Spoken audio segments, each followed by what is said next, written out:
يا أيها الناس اتقوا ربكم الذي خلقكم من نفس واحدة وخلق منها زوجها وبث منهما رجالا كثيرا ونساء واتقوا الله الذي تساءلون به والأرحام إن الله كان عليكم رقيبا يا أيها الذين آمنوا اتقوا الله وقولوا قولا سديدا يصلح لكم أعمالكم ويغفر لكم ذنوبكم ومن يطع الله ورسوله فقد فاز فوزا عظيما أما بعد فإن أصدق الحديث كتاب الله وخير الهدي هدي محمد صلى الله عليه وآله وسلم وشر الأمور محدثاتها فإن كل محدثة بدعة وكل بدعة ضلالة وكل ضلالة في النار.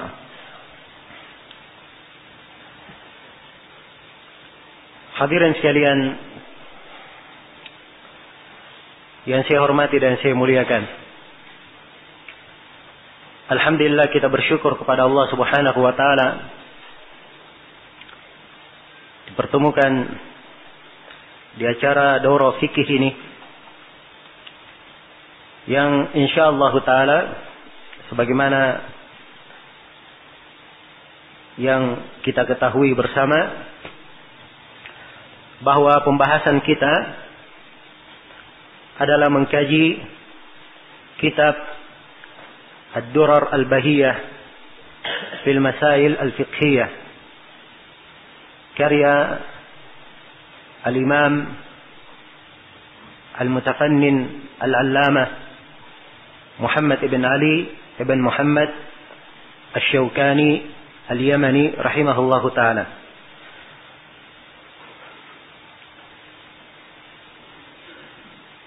Suatu hal yang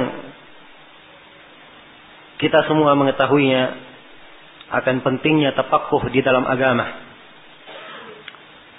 Seorang memperdalam fikihnya di dalam agama. Dan ini merupakan fardu kifayah terhadap umat. Fardu kifayah artinya kewajiban yang gugur apabila sudah ada sebagian dari umat yang menegakkannya. Dan mempelajari fikih ini tentunya dilihat keadaan dan keberadaannya. Kalau dia di sebuah negara, maka fardu kifayah ada dari penduduk negara itu yang menguasai fikih dalam agama. Ini penguasaan secara umum terhadap ilmu fikih, penguasaan secara keseluruhan. Kalau dia di sebuah tempat, maka dilihat kalau tempat itu memerlukan pada segala sudut dari fikih, maka juga menjadi fardu kifayah atas mereka. Dan juga dimaklumi dari pembahasan-pembahasan fikih itu ada ilmu yang wajib ain untuk dipelajari, dan ada ilmu yang dia mustahab untuk dipelajari. Ada ilmu yang wajib ain untuk dipelajari. Itulah ilmu-ilmu yang mengangkat kewajibannya. Dari pembahasan fikih, ya dia harus tahu bagaimana cara salat. Dan dia melakukan salat dalam sehari 5 waktu. Tentunya untuk salat ini harus berwudu. Maka dia wajib mengetahui bagaimana cara berwudu. Ketika dia berwudu ada hadas. Bagaimana cara dia mensucikan dirinya dari hadat itu dengan cara berwudu atau dengan cara mandi kalau dia hadatnya hadat akbar. Kalau tidak ada air untuk berwudu atau untuk mandi, apa yang harus dia lakukan? Dia wajib mempelajari hukum tentang tayammum. Ya. Demikian pula perempuan yang ada kebiasaan bulanan, dia wajib mengetahui hukum-hukum seputar haid. Dan ketika ia memiliki harta dan telah mencapai nisabnya, maka dia wajib untuk mempelajari hukum-hukum seputar zakat. Apalagi dia adalah orang yang berdagang. Ada sebagian dari pembahasan zakat yang wajib dia pelajari. Demikian pula masuk di bulan Ramadan, dia wajib mengetahui hukum seputar puasa. Dia punya kemampuan untuk menunaikan ibadah haji, dia wajib mempelajari hukum-hukum seputar ibadah haji. Dan ada sebagian hal terkait dengan orang-orang tertentu. Ya. Dia misalnya adalah orang yang menjadi panutan di tempatnya, orang berhukum kepadanya, maka dia wajib untuk mempelajari tentang fikih dan hukum-hukum Islam, hukum-hukum peradilan. Ya. Dia ditugaskan untuk menangani masalah pernikahan di sebuah tempat, maka dia wajib untuk mendalami fikih tentang nikah itu. Dan demikian seterusnya. Maka mempelajari ilmu fikih ini adalah hal yang sangat penting sekali. Allah Subhanahu wa taala berfirman dalam Al-Qur'an, "Falaula nafara min kulli firqatin ta'ifatun liyatafaqahu." Andai kata dari setiap firqah itu ada sekelompok orang yang mereka ini tetap duduk untuk belajar tafaqquh. Dan mereka nanti akan memberikan peringatan kepada kaumnya, la'allakum yahdarun, supaya mereka mengambil peringatan. Maka ada sekelompok manusia yang wajib untuk tafaqquh dalam agama. Dan Rasulullah sallallahu alaihi wasallam telah bersabda dalam hadis yang diriwayatkan oleh Imam Al-Bukhari dan Imam Muslim, "May yuridillahu bihi khairan yufaqqihhu fid din." Siapa yang Allah kehendaki padanya kebaikan, maka Allah akan membuatnya faqih di dalam agama. Dia akan dibuat faqih di dalam agama. Iya. Dan di dalam hadits Ibnu Mas'ud yang diriwayatkan oleh Imam Al-Bukhari dan Imam Muslim, Rasulullah sallallahu alaihi wasallam bersabda, "La hasada illa fitnataini." Tidak ada hasad kecuali dalam dua perkara. Hasad adalah hal yang diharamkan. Tapi dalam dua perkara tidak ada masalah seorang hasad di situ. Salah satunya warajulun ataahu Allahul hikmah. Seorang lelaki yang Allah berikan padanya hikmah. Ya, dalam sebuah riwayat diberikan padanya fikih.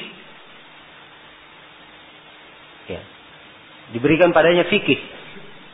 Fahuwa yu'allimun nasa bihi wa yaqdi bihi. Maka dia mengajarkan manusia dengan fikih itu dan berhukum dengannya. Dan banyak lagi nas-nas dari Al-Quran maupun hadits Rasulullah sallallahu alaihi wasallam tentang pentingnya mempelajari fikih di dalam agama. Dan dia adalah sebuah perkara yang sangat dianjurkan dan diterangkan manfaat dan kebaikannya untuk umat. Karena itu ditulis buku-buku khusus ya, tentang keutamaan mempelajari fikih ini. Bukan fikihnya, tapi keutamaan mempelajari fikih ini. Ada buku-buku khusus yang ditulis. Di antaranya adalah kitab Al-Khatib Al-Baghdadi rahimahullahu taala, Al-Faqih wal Mutafaqih. Ya. Kitab yang sangat luas menjelaskan tentang hal itu. Demikian pula disinggung oleh Ibnu Abdul Bar jumlah yang sangat banyak di dalam kitab beliau Jami' Al-Ilm wa Fadlihi. Bayan al-ilm wa fadlihi. Dan banyak lagi buku yang ditulis oleh para ulama menjelaskan tentang keutamaan mempelajari fikih. Dan mempelajari fikih ini khususnya di masa ini keharusan untuk mendalaminya dan menguasainya lebih penting lagi. Di mana banyak dari masa, di mana banyak dari kaum muslimin yang luput untuk mempelajari dan memahami hal-hal yang sebenarnya sangat prinsip di dalam agamanya. Tidak boleh untuk tidak dia ketahui. Iya. Apalagi tuntutan dari kehidupan ini, perkembangan zaman dan banyaknya fitnah ini menuntut setiap muslim dan muslimah untuk lebih paham akan agamanya. Ya, di samping banyaknya syubhat-syubhat, kerancuan-kerancuan, dan pemahaman-pemahaman yang keliru yang tersebar di tengah kaum muslimin, maka sangatlah wajib atas setiap muslim dan muslimah untuk mendalami agamanya. Dengan mempelajari ilmu fikih ini, seorang hamba akan melihat keindahan Islam itu. Bagaimana indahnya Islam tersebut. Dan dengan mempelajari ilmu fikih ini, dia akan tergolong kepada hamba-hamba yang beribadah kepada Allah dengan sebenar-benar ibadah. Sebab dia beribadah dibangun di atas dasar ilmu dan sumber pengetahuan. Dengan tafaqquh, mempelajari fikih ini, seorang akan pandai menimbang mana yang maslahat dan mana yang merupakan madarrah, merupakan bahaya. Dan ini termasuk kandungan terpenting di dalam mempelajari fikih yang banyak orang yang lalai darinya. Iya. Dan ini mungkin saya akan banyak tekankan nanti di sela-sela pembahasan. Sebab sebagian dari ikhwah kita, ya, apalagi yang pemula, kadang memahami bahwa fikih itu bagaimana dia mengenal sebuah masalah beserta dalilnya. Ya. Betul, itu adalah fikih. Dan itu mungkin yang akan kita tekankan. Ya. Tapi ada hal yang sangat penting yang harus dipahami dalam mempelajari fikih. Di mana seorang memahami masalah-masalah tersebut dengan dalil-dalilnya, kemudian dia bisa menghubungkan maksud syariat di dalam pensyariatannya. Iya. Ini poin yang sangat penting untuk dimengerti. Dan tidak boleh seorang menjawab sebuah pertanyaan kalau dia tidak bisa menghubungkan antara masalah dengan dalilnya. Dia gandengkan hukum tersebut dengan maqasidus syariah, maksud-maksud syariat. Iya. Jelas ya? Saya katakan tidak boleh dia menjawab pertanyaan kalau dia tidak mengerti tentang maqasidus syariah. Kenapa? Ya. Inilah letak ketergelinciran. Ya. Dan ini letak kebingungan orang-orang awam melihat alim. Seorang alim ditanya dengan pertanyaan yang sama, tapi jawabannya berbeda. Jawabannya sama, apa pertanyaannya sama, tapi jawaban alim apa? Berbeda. Kenapa bisa berbeda? Ya. Orang yang awam kadang berjelek sangka kepada si alim. Namun dia nggak mengerti bahwa si alim ini punya ilmu yang tidak mungkin dia mengetahui di tingkatan dia sekarang. Dan dia belum mempelajari ilmu agama itu. Jelas ya? Sebab ada kadang sebuah masalah, ya, dilihat dari sebuah maksud syariat, maka dia jawabannya harus begini. Dilihat kepada maksud syariat yang lainnya, maka jawabannya harus begini. Ya. Jawabannya harus begini. Ya. Ini letak pentingnya seorang mempelajari fikih dan menghubungkannya. Ya, memahami fikih itu sambil mengerti maqasidus syariah di dalam penerapan fikih itu. Kemudian pembahasan fikih ini sangat penting sekali pembahasannya. Kita membahas secara tuntas, tidak mengambil sepotong-sepotong. Ya.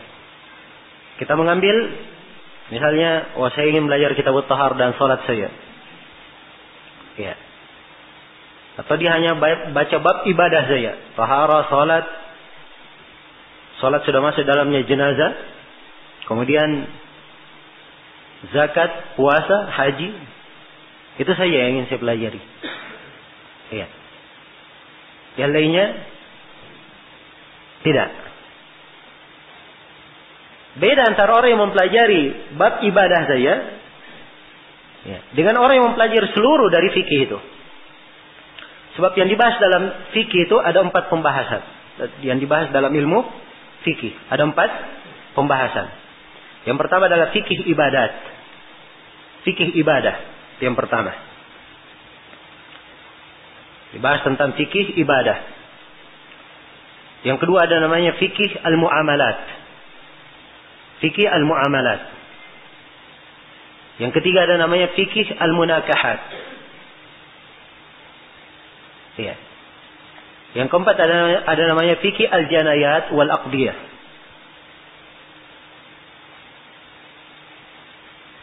Ini 4 pembahasan fikih. Fikih ibadah terkait dengan ibadah. Itulah yang kita terangkan tadi. Ya. Mulai dari sholat. Karena membahas sholat, para ahli fikih membahas sholat. Ya, sholat dimulai dengan apa?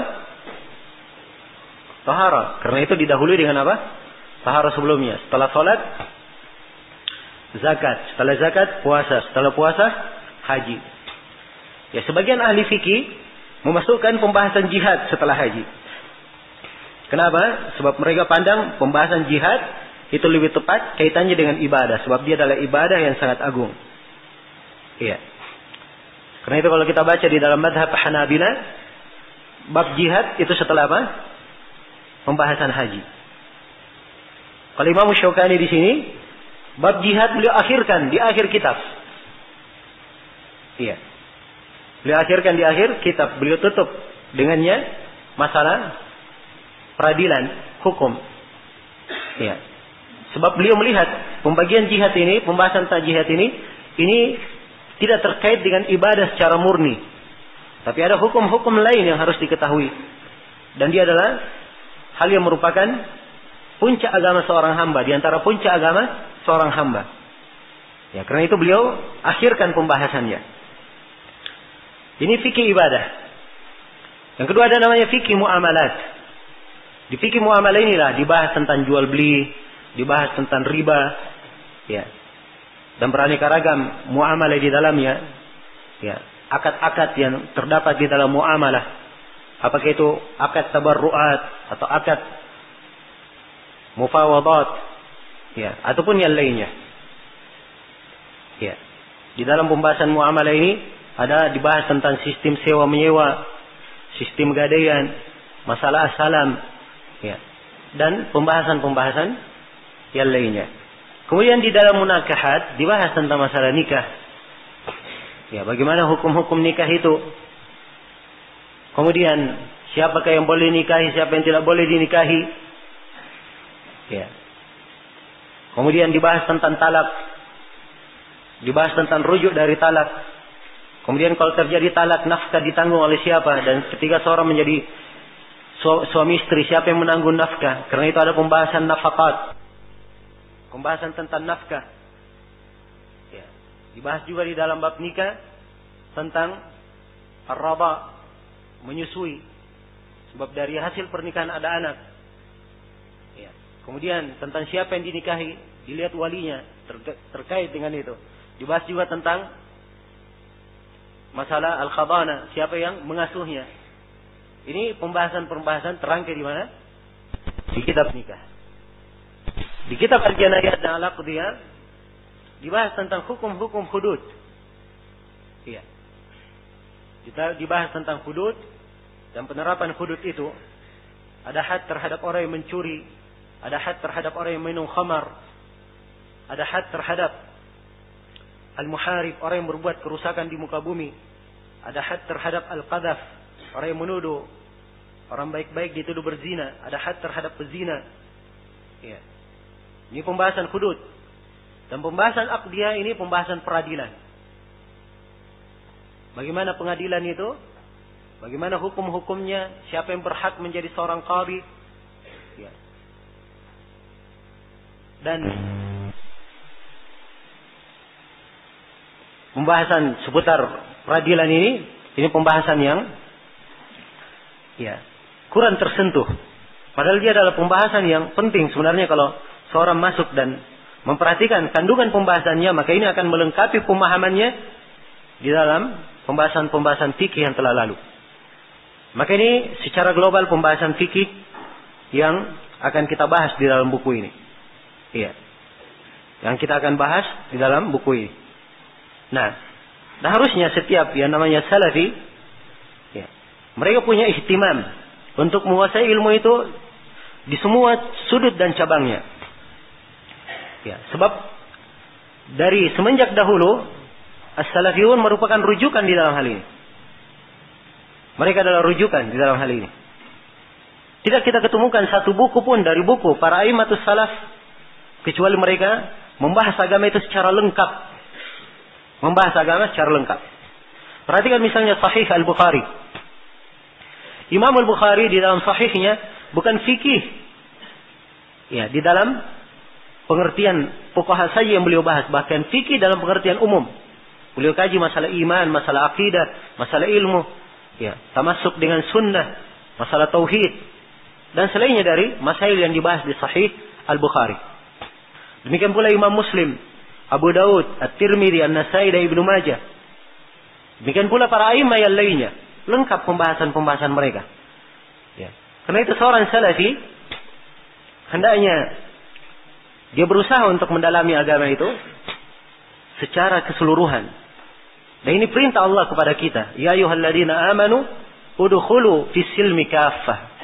Wahai orang-orang yang beriman, masuklah kalian semua ke dalam Islam secara apa? Secara sempurna. Ya. Dan mempelajari ilmu fikih memang perlu waktu. Perlu waktu yang lama. Dan itu adalah hal yang dimaklumi. Sebab pembahasannya sangat banyak. Ya. Pembahasannya sangat banyak. Maka di sini saya akan memberikan metode bagaimana seorang itu punya metode di dalam mempelajari fikih. Supaya mudah dia mempelajari fikih. Iya. Tidak seperti fenomena yang kita banyak saksikan. Ya, sejumlah dari ikhwah kita, kadang ada yang sudah ngaji. Sudah 10 tahun Masya Allah. Ada yang sudah 15 tahun.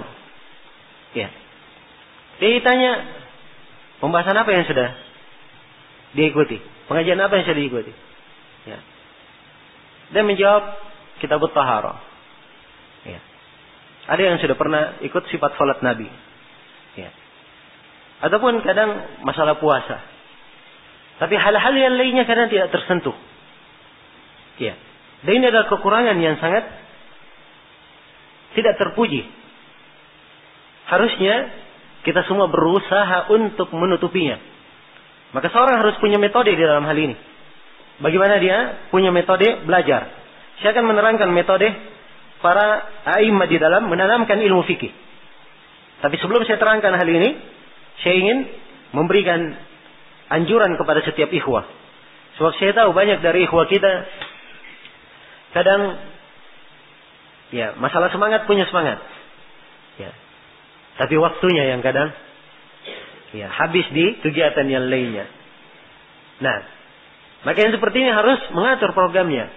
Ya. Saya sudah gambarkan tadi fikih tadi terbagi 4. Ya, sekarang di tahun ini dia mendalami fikih apa dulu?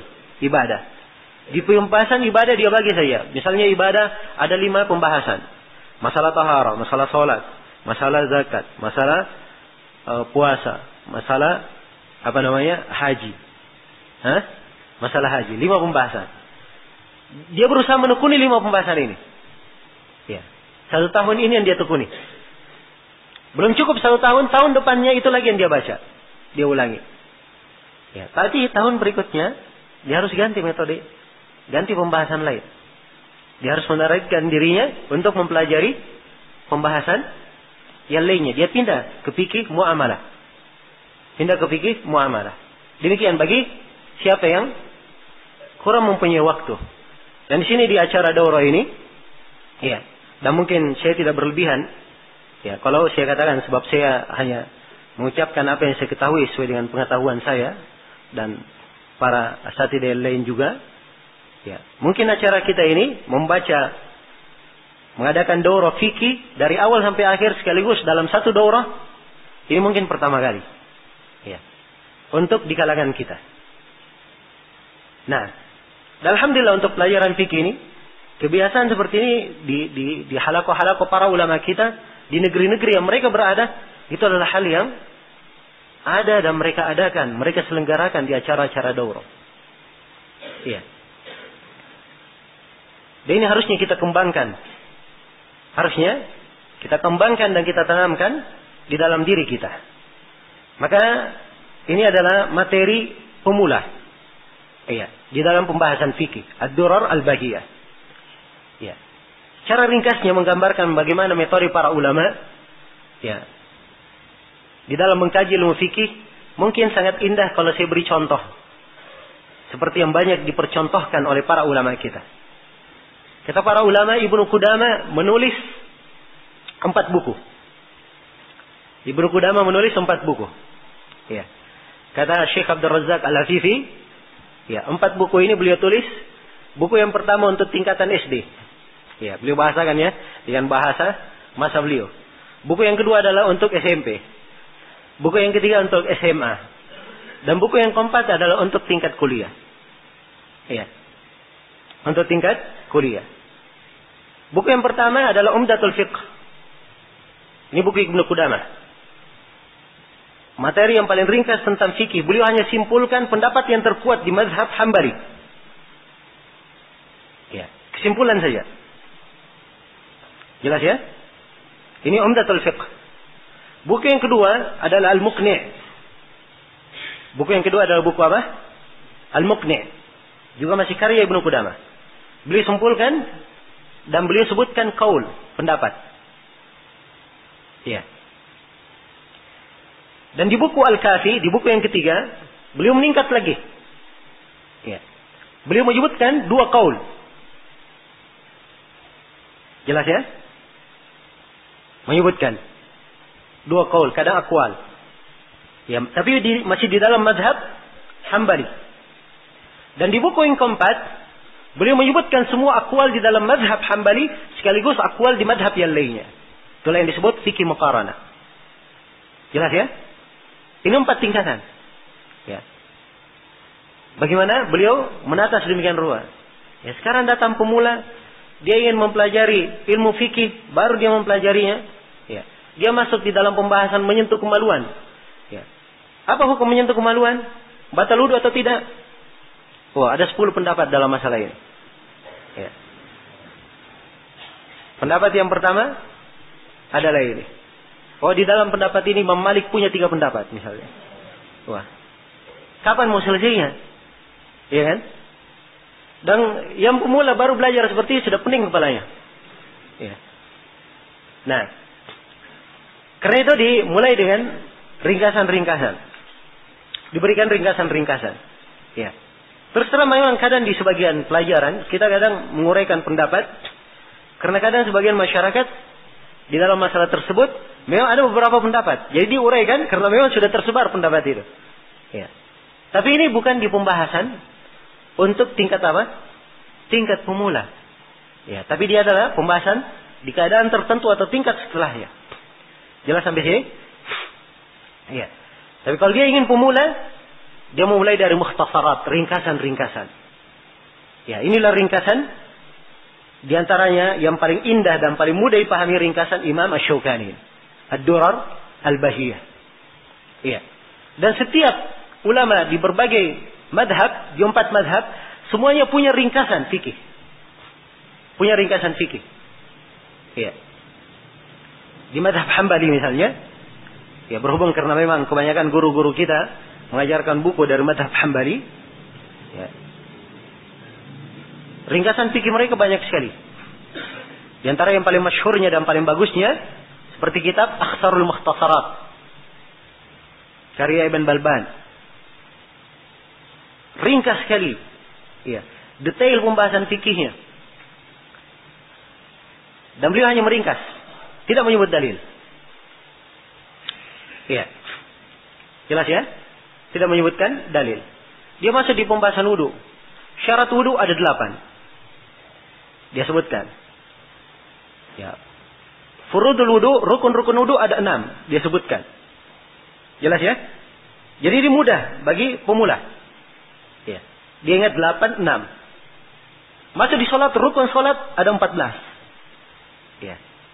Kewajiban sholat ada 8. Misalnya. Sehingga mudah dia memahaminya.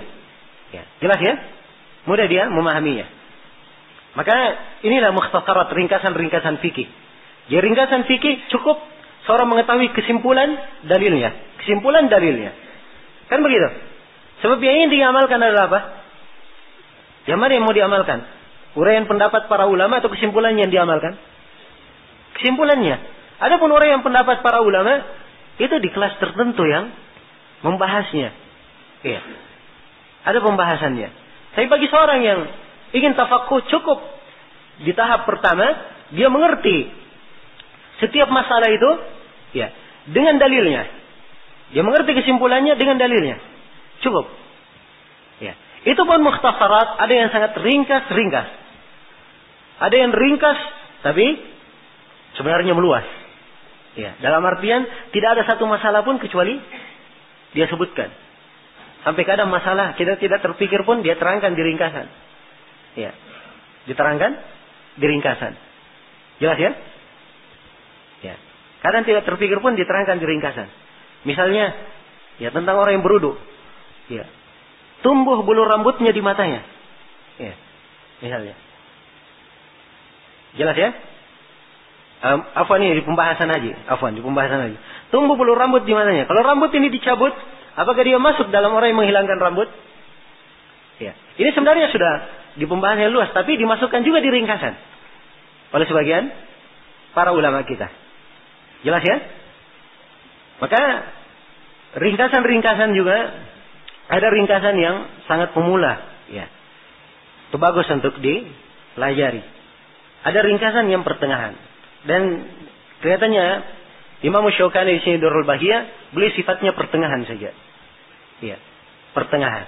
Ringkasan beliau. Dan ini ringkasan yang sengaja saya pilih sebab siapa yang membaca buku ini, sekedar dia baca, dia mengerti kesimpulannya dengan dalilnya, maka itu Masya Allah sudah merupakan pondasi yang sangat kuat baginya dalam ilmu fikih.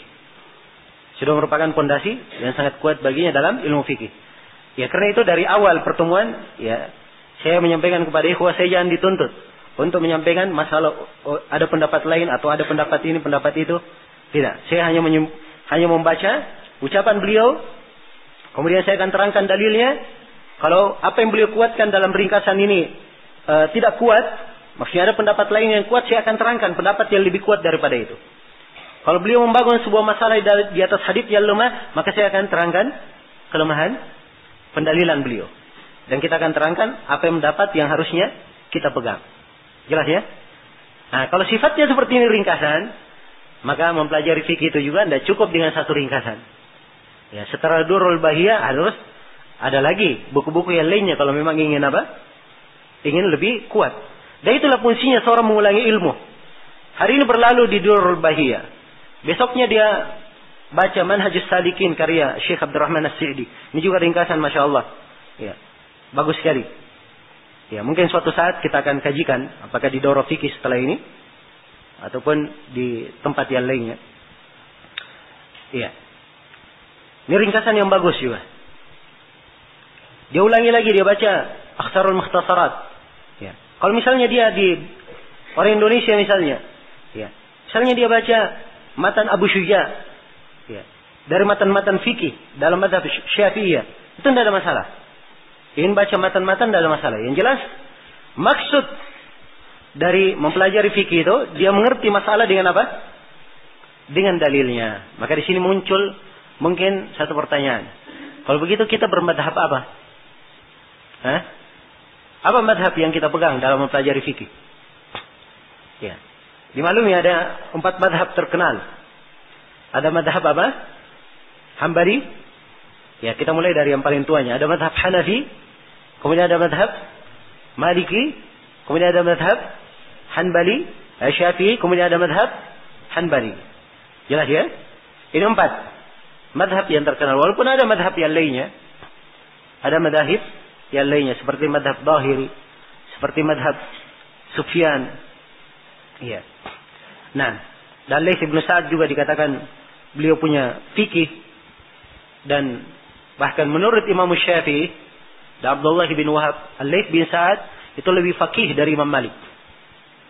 Lebih faqih daripada Imam Malik. Yang jelas yang terkenalnya 4 madhab ini. Ya. Tamadhub, ya, membaca di buku madhab itu tercela kalau dia baca untuk fanatisme. Celahannya. Ya, dia tercela kalau apa? Dibaca untuk fanatik. Mazhab ini berkata A, dia ikut A saja, tidak tahu apa dalilnya. Jelas ya? Ini yang disalahkan oleh para ulama. Ini yang dibid'ahkan oleh para ulama.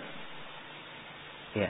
Jadi harus diketahui para ulama kita yang berbicara tentang tidak boleh bermadhab, tidak boleh ini dan seterusnya. Mereka maksudnya mengarah ke sini. Ya.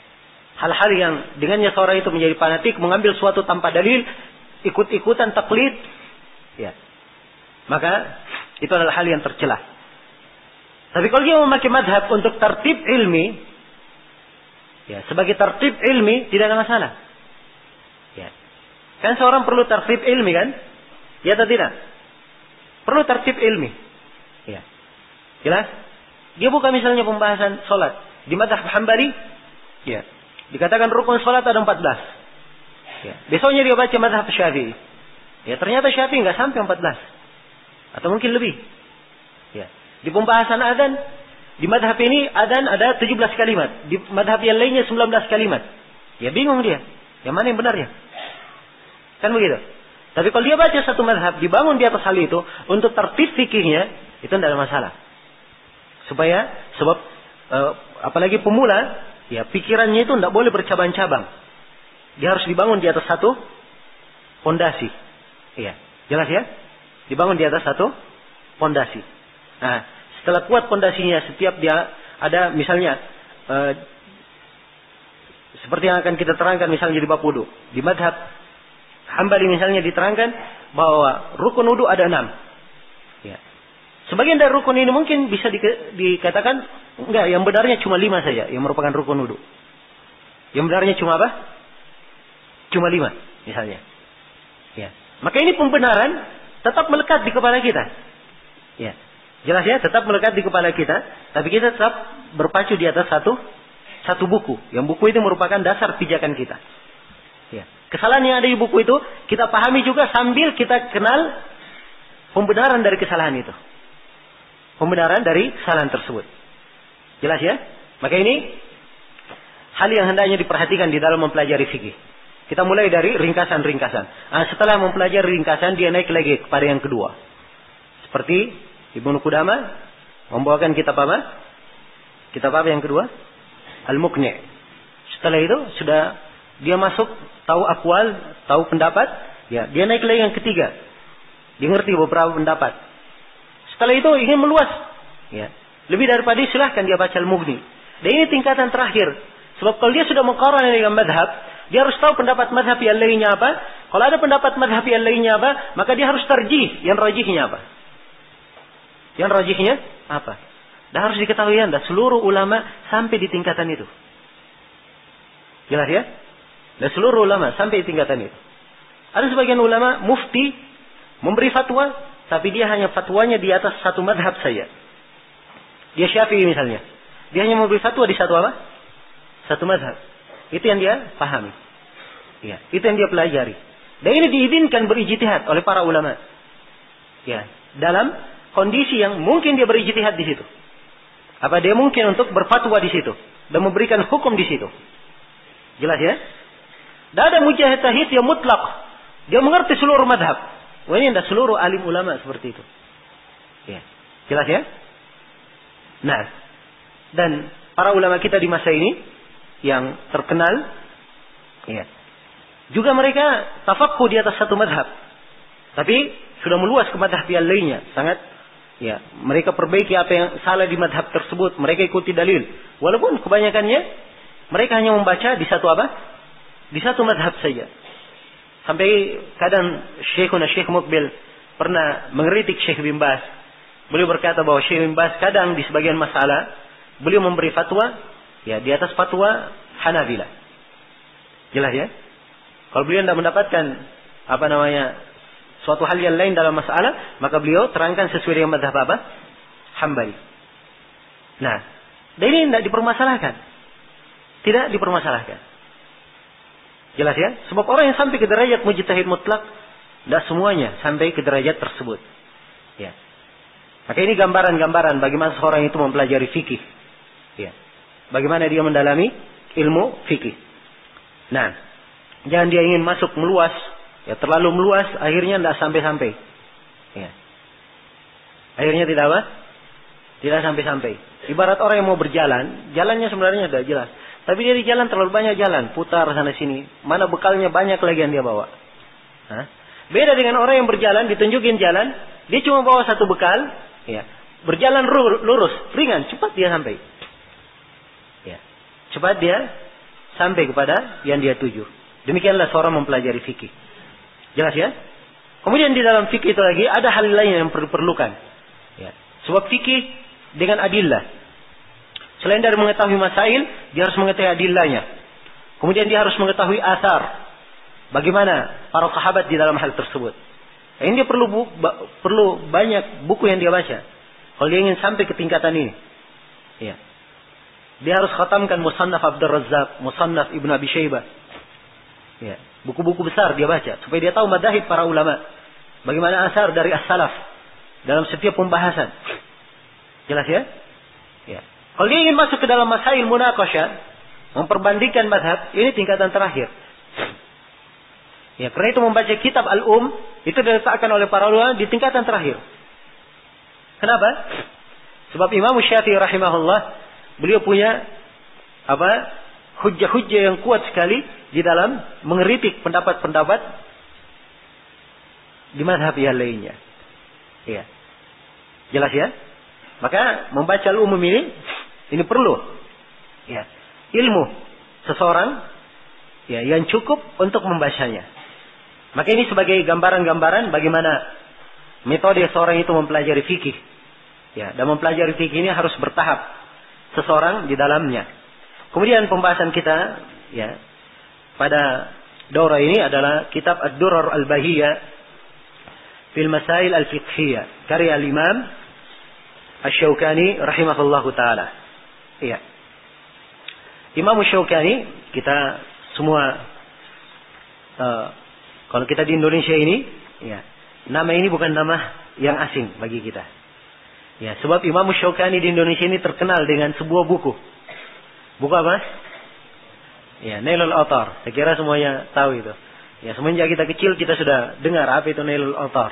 Bahkan sudah terlihat buku Nailul Awtar itu di perpustakaan kuno pun sudah ada terjemahannya.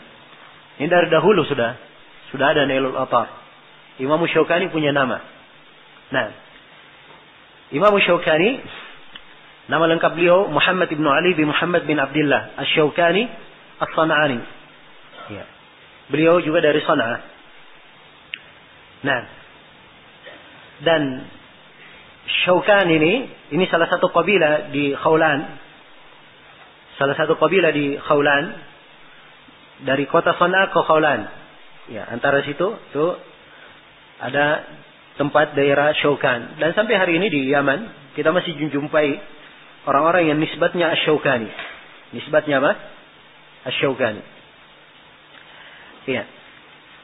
Asy-Syaukani rahimahullahu taala, beliau semenjak kecilnya beliau hafal Al-Quran dengan tajwid, dan beliau semenjak kecil menghafal sejumlah matan dari matan ilmu. Iya. Dan ini dari kebiasaan para ulama terdahulu ketika menuntut ilmu, beliau memulai dari ilmu-ilmu dasar. Dia mulai dari hafal Quran, hafal hadits, dan matan-matan ilmu. Ya, kalau kita seperti kita di masa ini misalnya kita hafal matan, ingin matan fikih ini Durrul Bahiyah, matan fikih bagus dia hafal. Ya. Tadi ingin lebih luas lagi dia baca misalnya Zadul Mustaqni di madhab Hambali. Itu bagus sekali ringkasannya. Jelas ya? Sekedar hafal dulu, anak. Hafal dulu. Ya. Di hadits ada Arba'in Nawawiyah, ada Umdatul Ahkam, ada Bulughul Maram, itu ringkasan-ringkasan. Di akidah, ya banyak sekali. Ada Qawaidul Arba'ah, ada Salasatul Usul, ada Kitabut Tauhid, ada Al-Wasithiyah. Ini semua dari ringkasan-ringkasan penting. Ya. Demikian pula dalam Nahwu, ada Al-Ajurumiyah, ada Mutammim Al-Jurumiyah. Kalau Malik bagusnya Alfiyah Ibnu Malik. Ya. Demikian pula dalam Mustalah, ada Matan Al-Baiquniyah, ada Nukhbat Al-Fikr. Ya. Kemudian ada Alfiyah Al-Iraqi, Alfiyah As-Suyuti. Ya, dan ada buku-buku lainnya ringkasan-ringkasan. Maka menghafal ringkasan ini sangat bagus. Imam Asy-Syaukani dari kecil beliau menghafal banyak matan. Ya, jadi matan ini ringkasan yang mengumpulkan ilmu. Sudah berada di mana? Di kepala beliau. Ya, jadi ringkasan ilmu itu sudah berada di kepala. Sisa beliau dalami satu persatu makna dari matan itu ke guru. Ya. Karena itu disebutkan setelah beliau menghafal dan beliau selesaikan hafalannya ini belum lagi 10 tahun beliau dari umurnya. Setelah itu beliau pun duduk dengan ulama besar, sudah mulai menuntut ilmu. Iya. Nah, biasanya seperti itu. Ya, ulama-ulama besar yang terkenal dalam sejarah itu biasanya mereka juga ulama besar karena guru-gurunya juga adalah ulama besar. Ya. Karena itu sangat banyak sekali kita mendengar dari Syekh Mukbil rahimahullahu taala, beliau melantunkan sebuah bait syair. Kata beliau, "Wa ibnul labuni idza ma luzza fi qaranin lam yastati' fawlat al-buzli al-qana'isi." Ya. Agak sulit memang dihafal baitnya ini. Wa ibnul labun, dan anak al-labun. Al-labun itu akan datang di pembahasan zakat nanti. Ya, al-labun ya adalah onta yang berumur 2 tahun. Ya. Jadi onta jantan berumur 2 tahun, idza ma luzza fi qaranin, kalau dia tidak dididik dengan onta qaran ini onta yang sudah umur 9 tahunan. Ya, sudah tua. Jadi onta muda ini harus berguru kemana? Harus bergaul sama onta-onta tua. Ya, kalau dia tidak bergaul sama onta-onta tua, dia tidak akan bisa menghadapi al-buzlil qanaisi. Onta-onta yang umur 6 tahun. Yang kadang masih liar-liar. Dan sering berantem dengan kawan-kawannya. Jadi dia nggak bisa hadapi kalau dia tidak bergaul dengan onta tua. Ya. Maka demikian pula seorang talib, seorang penuntut ilmu. Kalau dia tidak menuntut ilmu dari ulama besar, maka masalah-masalah besar ke depan dia juga tidak mampu menghadapinya, sebab dia tidak pernah melihat orang-orang besar bagaimana menyelesaikan masalah. Ya, jelas ya. Maka ini dari pentingnya, dan ini dari rahmat Allah kepada Imam Syaukani rahimahullah, beliau berguru kepada sejumlah ulama besar. Ya. Dan beliau diketahui memberi fatwa di umur 20 tahun. Ya. Nah, Imam Syaukani rahimahullah. Ya. Dan ayah beliau sendiri, itu disebutkan, ayah beliau bukan seorang penuntut ilmu. Tapi subhanallah, taufik dari Allah subhanahu wa ta'ala. Kadang ayahnya bukan penuntut ilmu, tapi dia mengkhususkan anaknya untuk belajar. Ya, sama dengan Syekh Ahmad An-Najmi, ya, rahimahullah. Memang dari kecilnya beliau dilarang oleh orang tuanya untuk bekerja. Hanya disuruh belajar saja oleh orang tuanya. Nah, suruh belajar menghafal Quran, dan subhanallah, ya, mereka inilah yang jadi dan bermanfaat untuk umat. Baik, ini sekilas tentang Imam Syaukani. Karya-karya beliau sangatlah banyak. Saya kira tidak perlu kita menghabiskan pendahuluan ini ya dengan menyebutkan karya-karya beliau. Saya ingin masuk ke dalam menjelaskan tentang buku ini. Jadi judul buku ini Ad-Durar Al-Bahiyah fil Masail Al-Fiqhiyah. Durar itu jamak dari durrah, artinya permata-permata. Al-Bahiyah yang sangat indah, sangat mahal, sangat berharga, tentang masalah-masalah fiqhiyah. Ya, jadi dari kata durar ini sudah mengesankan bahwa Imam Syaukani tidak menyebutkan seluruh kesimpulan fikih di sini. Beliau hanya memilih yang terindah saja yang beliau simpulkan di dalam buku ini. Jelas ya? Nah,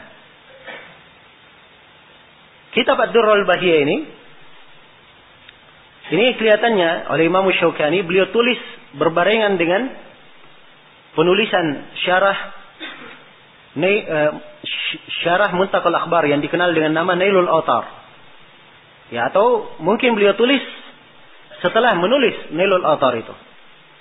Ya, sebab kebanyakan pembahasan yang beliau sebutkan, kalau kita urut dengan pembahasan Nailul Awtar, ya di Muntaqal Akhbarnya, ya urutannya mirip dengan apa yang disebut oleh Imam Asy-Syaukani rahimahullah. Walaupun nampak ya kedetailan fikih beliau dan pemahaman beliau di dalam menyusun ringkasan ini. Ya, di dalam menyusun ringkasan ini. Dan ini buku yang antum pegang di depan antum ini, modul materi yang kita berikan, ini bukan sembarangan. Ya. Sampulnya aja antum lihat, masya Allah ya. Bagus. Walaupun saya ada kritikan sedikit untuk panitia. Ya. Ini Makassar 6 sampai 15 Maret dalam kurung 20 sampai 29 Rabiul Awal. Ini harusnya dibalik. Yang harusnya dikasih dalam kurung Maretnya. Rabiul Awalnya yang harus dikasih sebagai dasar. Sebab kita, penanggalan dasar kita adalah apa? Penanggalan Islam, itu dasar kita. Ya. Penanggalan Masehi itu kita sebutkan dalam kurung saja. Ya, sebab kebanyakan orang ngertinya memang itu. Kalau tidak disebutkan juga orang nggak paham kapan acaranya. Kan begitu? Ya, baik. Jadi ini saja dari hal mungkin ke depan mungkin bisa diralat. Ya, saya katakan bahwa ini kitab yang antum pegang nggak sama dengan lainnya, sebab ini ya isi dari matanya ini kita cocokkan dengan sebuah manuskrip. Kita cocokkan dengan sebuah manuskrip tulisan tangan, ya, makhtuta. Dan manuskrip ini uniknya dia dengan tulisan Imam Syaukani langsung, dengan tulisan tangan beliau. Jadi Imam Syaukani sendiri yang menulis Durrul Bahiyah ini dengan tulisan tangan beliau. Ya, sebab di akhir dari manuskrip itu tertulis Intahal Mukhtasar. Ya. Intahal Mukhtasar apa? Bi kitabati muallifihi Muhammad bin Ali bin Muhammad Asy-Syaukani. Begitu tertulis di manuskripnya. Jelas ya? Jadi kita cocokkan dengan manuskrip. Karena itu antum lihat nanti di sebagian dari buku ini ada yang saya kasih tanda kurung. Ya.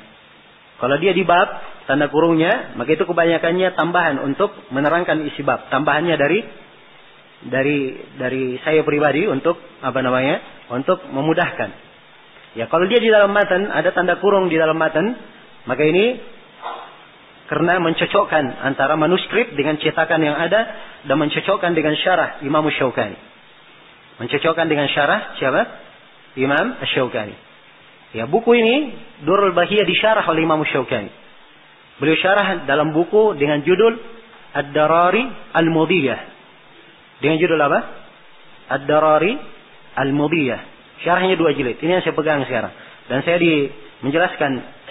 dalam menjelaskan isi Durrul Bahiyah ini, saya akan pegang syarah Imam Syaukani dan saya akan simpulkan dari syarah beliau. Ya, saya simpulkan dari syarah beliau. Kemudian pendalilan, ini kan ringkasan, tidak ada pendalilan beliau sebut. Ya, tentunya saya akan memberikan pendalilan.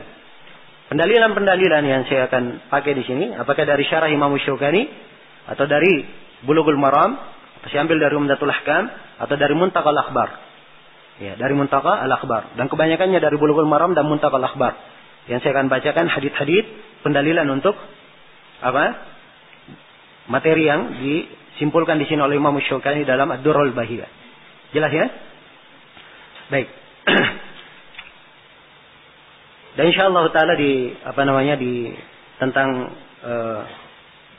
kandungan dari ininya, karena kita cocokkan di manuskrip, ini akan lebih sedikit kesalahannya. Ya, saya nggak katakan tidak ada kesalahannya, sebab tidak ada yang menjamin sebuah amalan itu tidak ada kesalahan. Ya. Untuk masalah harokat-harokatnya, itu saya terus terang saya tidak detailkan masalah harokat. Ya, mungkin di sela-sela pembahasan nanti kalau ada kesalahan harokat, kita akan detailkan kesalahan-kesalahan harokatnya. Jadi di pembahasan buku ini, ya, saya akan bertumpu dengan buku ini Ad-Darari Al-Mudiyah dalam menerangkannya. Kemudian tentunya ada syarah yang lain. Ada syarah Siddiq Hasan Khan juga punya syarah. Ya. Ar-Rawdatun Nadiyah judulnya. Nah, kemudian syarah Siddiq Hasan Khan ini yang tadinya dicetak 2 jilid, kemudian dita'liq oleh Syekh Al-Albani. Dita'liq oleh Syekh Al-Albani dengan judul At-Ta'liqat Ar-Radiyah. Dicetak dalam 3 jilid. Dan anak Imam Syaukani sendiri punya syarah terhadap buku ini. Jadi totalnya semua ya buku tentang ini semuanya ada 4 syarah tentang buku Ad-Durar Al-Bahiyah. Selain daripada itu, ulama kita di masa ini ya ramai menjelaskan buku ini dan mengkajinya. Di antaranya guru kami Syekh Zaid Al-Madkhali. Beliau ya punya rekaman pelajaran, beliau mensyarah Ad-Durar Al-Bahiyah ini. Beliau mensyarah Ad-Durar Al-Bahiyah. Nah, kemudian Imam Syaukani sebagaimana buku-buku yang lainnya, Imam Syaukani rahimahullah, beliau imam yang tidak terlalu jauh dari kita. Nah, dan seluruh dari mungkin kebanyakan dari guru-guru kita semuanya punya sanad bersambung kepada Imam Syaukani. Ya, punya sanad bersambung dari Imam Syaukani. Nah, jelas ya, dan di sini terkait dengan masalah piagam, kadang ada sebagian ikhwah mempermasalahkan kenapa daurahnya disebutkan diberi piagam. Ya. Tidak ada yang berlebihan mengatakan itu bid'ah. Ya. Dan ini saya nggak menyarankan ada ikhwah yang terlalu gampang menjatuhkan vonis tanpa ada dasar atau tanpa ada dia pegang ya seorang ahli memberi fatwa dan selainnya. Ya. Masalah piagam ini tidak ada masalah. Ya. Itu adalah hal yang berjalan sampai hari ini pun ulama ya melakukannya. Jelas ya. Dan piagam itu ya fungsinya penting sekali. Ya, dia cukup penting fungsinya. Sebab seorang talib misalnya, seorang penuntut ilmu, dia datang ke saya ingin mengajarinya, misalnya, maka saya perlu tahu dia pernah belajar apa sebelumnya. Kalau dia katakan belajar ini, dari mana saya tahu dia belajar ini, belajar itu? Ya. Kalau saya lihat dia punya syahadah, punya sesuatu, yang dengannya saya bisa mengukur di mana tingkat pelajaran dia, maka saya bisa melihat apa yang terbaik untuknya dari sisi pelajaran. Ya, jelas ya? Dari sisi pelajaran. Nah, dan hingga di hari ini kita masih hadir di daurah-daurah di Saudi Arabia sana, kita diberi piagam. Ya, diberi piagam. Nah, di antaranya ya daurah pada ini tahun berapa? Ya, berarti 5 tahun atau 6 tahun lalu. Ya, di Riyadh, ya Syekh Rabi' ya ada daurah beliau membahas Kitabul Iman dan ada musyarakah dengan masyayikh yang lain di situ, Syekh Shalih Suhaimi, Syekh Ibrahim Ar-Ruhaili dan Syekh Ali Haddadi sendiri yang kemarin datang ke Indonesia, dan panitia daurahnya Syekh Ali Haddadi, panitia daurahnya. Ya, kita semua diberi piagam. Ya. Nah, jelas ya? Jadi ini maksud dari adanya piagam tersebut. Kalau masalah sanad, ya, juga alhamdulillah kita ada sanad bersambung kepada Imam Syaukani. Sebab saya sebutkan tadi dari guru-guru kami semuanya, kebanyakan guru-guru kami punya sanad bersambung kepada Imam Syaukani. Ya, cuman ya maaf saja, ya masalah memberikan sanad dan seterusnya itu bukan saatnya untuk saya sekarang ini. Ya, antum cari ke guru yang lainnya. Guru-guru sekarang masih hidup semuanya, masya Allah, ulama besar. Ya, datangi mereka berguru sana, cari sanad ke sana. Jelas ya? Ya. Baik.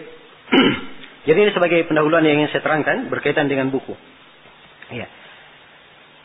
Kemudian ini sudah berlalu 7 menit ya dari sesi pertama di pendahuluan ini. Saya tutup ya dengan sebuah nasihat. Ya, ilmu itu ikhwani fillah dimudahkan. Allah Subhanahu wa taala berfirman, "Wa laqad yassarna al-Qur'ana lidzikr fahal min muddakir." Sungguh kami telah memudahkan Al-Qur'an itu untuk zikir. Maka apakah ada yang ingin mengingat? Ya, ini daurah cuma 10 hari.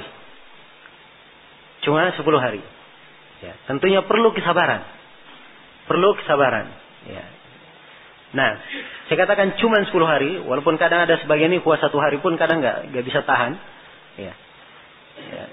Untuk ya menggambarkan indahnya dan pembahasan kita yang kita akan bahas ini, insya Allah setiap harinya kan ya berubah.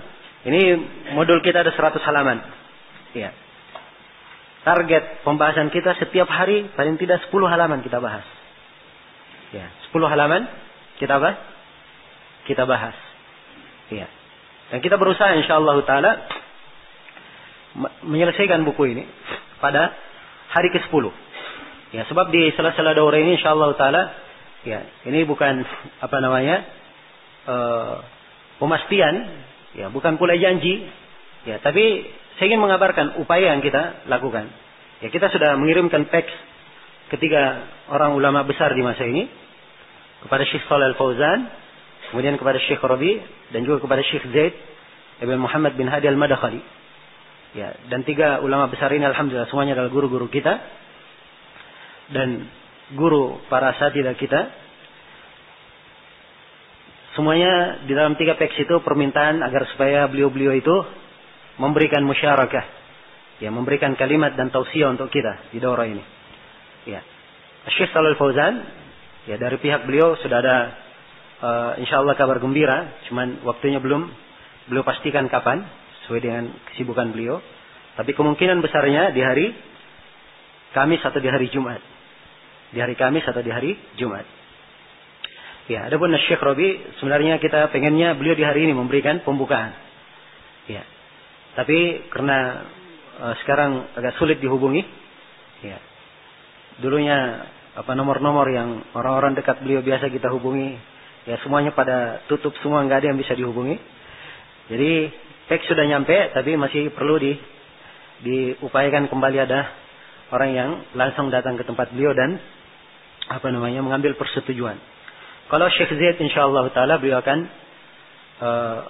masih dalam konfirmasi juga, tapi insyaallah biasanya ya beliau yang paling serius. Ya. Cuman karena kesibukan beberapa hari ini saya belum sempat berbicara langsung dengan beliau. Insyaallah taala di akhir daurah beliau akan menutup daurah ini. Ya, insyaallah taala. Baik. Maka ini rangkaian dari sebagian kegiatan kita yang akan kita laksanakan. Dan saya harapkan ada kesabaran. Ilmu itu perlu kesabaran. Ya. Sebagaimana yang dikatakan oleh Yahya Ibnu Abi Katsir rahimahullah. Kata beliau, la yustata'ul ilm birahatil jism. Ilmu itu tidak didapatkan dengan jasad yang santai. Dengan jasad yang apa? Yang santai. Ini disampaikan oleh Imam Muslim. Riwayat dari Yahya bin Abi Katsir ini. Ya. Dimaklumi bagi orang yang membaca Sahih Muslim, Imam Muslim itu tidak menyebutkan hadis di dalam sahihnya kecuali hadis yang bersambung sampai ke Nabi. Tapi kenapa di sini beliau bawakan ucapan seorang imam? Ya, apa munasabahnya? Ya, di kesempatan apa kecocokannya dengan pembahasan?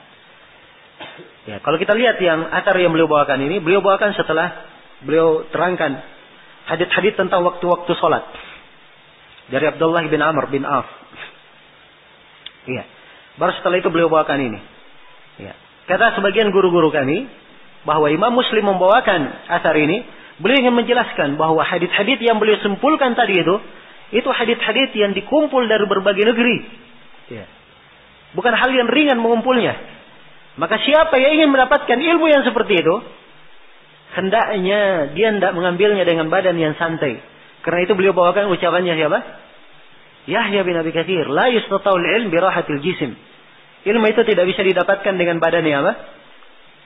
Dengan badan yang santai. Ya, harus ada pengorbanan. Ya. Harus bersabar. Bersabar. Ya. Sebagian para ulama ya, ada yang melakukan perjalanan menuntut ilmu, kalau dia berangkat seakan-akan dia sudah perpisahan terakhir dengan keluarganya. Ya. Kalau kita sekarang Masya Allah, ya, kita sudah di tempat tujuan masih telepon, gimana kabar? Ya. Jelas ya? Subhanallah. Banyak nikmat kita, tapi karena terlalu banyaknya nikmat, ya, akhirnya kebablasan. Ya. Itulah fenomena yang kita hadapi. Karena itu perlu kesabaran. Perlu kesabaran. Pernah suatu hari ditanyakan kepada Ibnu Abbas, ya, dari mana engkau mendapatkan ilmu yang sedemikian banyak ini? Ya. Kata beliau, saya dapatkan ilmu yang sedemikian banyak ini, ya, dengan cara begadang di malam hari. Ya. Kemudian di pagi hari, ya, di pagi hari dia keluar seperti burung-burung keluar. Masih pagi-pagi sudah keluar. Ya. Kemudian dia sabar seperti, ya, kesabarannya burung gagak mencari mansanya. Ya. Terus berkeliling ke rumah-rumah guru. Ya. Ini kunci Ibnu Abbas. Beliau berhasil menuntut ilmu. Ya. Nabi doakan, Allahumma faqihhu fid-din. Ya Allah, fakihkan dia dalam agama. Tapi bukan artinya Ibnu Abbas santai-santai aja duduk ilmu itu datang ke dia. Tidak. Subhanallah, Ibnu Abbas di dalam sebuah hadis, beliau pernah mendatangi rumah seorang sahabat. Beliau nunggu di depan rumah. Ya. Indonesia Masya Allah, udaranya sejuk. Ya, banyak hujannya. Ya, angin sepoi-sepoi Masya Allah. Ya, tapi di sana, ya, di padang pasir, di gurun pasir, ya, kira-kira angin apa yang dia dapatkan? Hah? Sudah penuh debu di luar, Ibnu Abbas masih menunggu. Maka keluar sahabatnya. Beliau berkata, wahai kemenakan Rasulullah, ya, kenapa engkau ada di sini? Kenapa engkau tidak bilang kepada kami akan datang ke rumahmu mengajarimu? Ya, subhanallah. Tapi Ibnu Abbas berkata demikianlah. Ya, kami ini menuntut ilmu. Ilmu itu seperti itu caranya. Seorang harus punya kesabaran dalam mengambilnya, dalam menuntutnya. Ya. Jangan baru sehari dua hari, waduh saya kelihatannya nggak cocok ini, badan saya sudah pegal-pegal. Ya. Wah, saya mau mandi ngantri. Ya. Maaf ya, saya cerita apa adanya. Ya. Waduh, makan saya nggak teratur kalau kayak gini modelnya. Ya baru sehari 2 hari sudah keok masuk kotak. Ya. Ini nggak cocok seorang penuntut ilmu. Harus punya kesabaran. Ya, harus punya kesabaran. Dan subhanallah, sabar itu sangat indah. Ya, kita bersabar sedikit. Ya. Pahalanya untuk masa depan kita yang sangat panjang. Kebaikannya untuk masa depan kita yang sangat panjang. Ya, ilmu syariat itu penasihat dalam hati seorang hamba. Mengingatkan dia ketika dia lalai. Ya, menguatkan dirinya ketika dia dalam keadaan duka, dirundung musibah. Ya, memperkuat hatinya untuk tetap beribadah kepada Allah. Ya, dan banyak lagi dari keutamaan ilmu. Apalagi pembahasan fikih yang ingin kita bahas di sini, insyaallah taala dia adalah hal yang sangat bermanfaat bagi kita semua. Sangat bermanfaat bagi kita semua.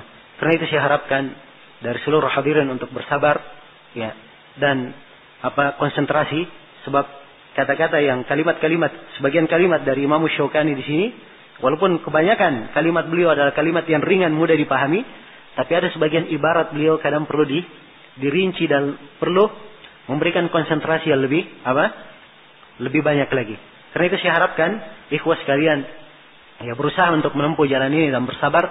Semoga Allah Subhanahu wa taala memberikan taufiknya untuk kita semua dan melipat gandakan kebaikan dan pahalanya untuk kita semua. Wallahu taala alam. Baik, ini pendahuluan insyaallah taala. Setelah duhur kita lihat untuk agenda acara. Biasanya setelah duhur, ya, para asatidah kita di kota Makassar dan juga mungkin sebagian asatidah dari luar Makassar akan memberikan tausiah selama 10 hari. Jadi pada duhur itu ada tausiah, ya, selama 10 hari, dan judul-judul tausiahnya sudah tertera, ya, bisa dibaca dan dilihat. Iya. Kalau misalnya pada duhur ini tidak ada tausiah, maka saya akan sambung dengan materi. Ya, kalau misalnya ada ustadz yang berhalangan, ya, maka saya akan sambung dengan apa? Dengan materi kita.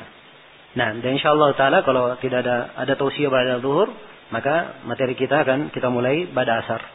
Ya, insyaallah taala. Baik, sekiranya cukup dulu sementara. Mesin wallahu taala. Subhanakallahumma bihamdik, asyhadu an la ilaha illa anta, astaghfiruka wa atubu ilaik. Walhamdulillahirabbil alamin. Wassalamualaikum warahmatullahi wabarakatuh.